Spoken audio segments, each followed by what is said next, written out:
KSU ക്യാമ്പിലെ തല്ലിൽ KPCC സമിതി report ചോർന്നതിനെതിരെ പരാതി. കോൺഗ്രസ് അച്ചടക്ക സമിതി ചെയർമാനായ തിരുവഞ്ചൂർ രാധാകൃഷ്ണന് KSU സംസ്ഥാന കൺവീനർ ജസ്വിൻ റോയിയാണ് പരാതി കൊടുത്തത്. റിപ്പോർട്ട് ചോർത്തി നൽകിയത് അച്ചടക്ക ലംഘനമാണെന്നാണ് പരാതി. സാജു വിവരങ്ങളുമായി തിരുവനന്തപുരത്ത് നിന്ന്. സാജു, എന്താണ് പരാതി? നിഷാദ്, KSU ക്യാമ്പിലെ തമ്മിലടി അന്വേഷിക്കാൻ KPCC 2 അംഗ കമ്മിറ്റിയെ നിയോഗിച്ചിരുന്നു. എന്നാൽ ആ കമ്മിറ്റിയുടെ റിപ്പോർട്ട് പൂർണ്ണമായും മാധ്യമങ്ങളിലൂടെ പുറത്തു വന്നിരുന്നു. ഇത് ചോദ്യം ചെയ്തുകൊണ്ടാണ് KSUവിലെ ഒരു വിഭാഗം ഇപ്പോൾ KPCCയുടെ അച്ചടക്ക സമിതിയെ സമീപിച്ചിരിക്കുന്നത്. ഈ റിപ്പോർട്ട് ചോർത്തി നൽകിയത് അച്ചടക്ക ലംഘനമാണ് എന്നാണ് അവർ ചൂണ്ടിക്കാണിക്കുന്നത്. മറ്റൊരു ഗുരുതരമായ പരാമർശം കൂടി പരാതിയിൽ, തിരുവഞ്ചൂരിന് നൽകിയ പരാതിയിൽ ഉന്നയിക്കുന്നുണ്ട്. കുട്ടികൾ തെറ്റ് ചെയ്താൽ തിരുത്തേണ്ട മുതിർന്നവർ തന്നെ കുട്ടിയെ ശ്വാസം മുട്ടിച്ച്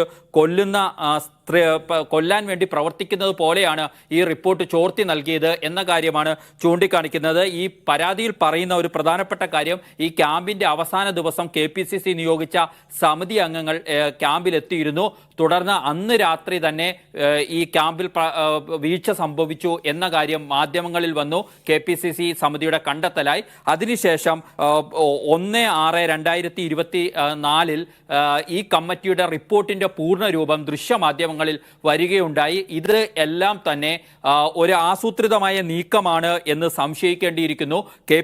KSU എന്ന വിദ്യാർത്ഥി പ്രസ്ഥാനത്തെ പൊതുസമൂഹത്തിന് മുന്നിൽ അപമാനിപ്പിക്കപ്പെടുന്നതിന് ഇത്തരം നടപടികൾ ഇടയാക്കുന്നു. അതിനാൽ ഈ റിപ്പോർട്ട് ചോർത്തി നൽകിയത് ഗുരുതര അച്ചടക്ക ലംഘനമായി കണ്ട് നടപടികൾ സ്വീകരിക്കണമെന്ന ആവശ്യമാണ് KSUവിലെ ഒരു വിഭാഗം ഉന്നയിക്കുന്നത്.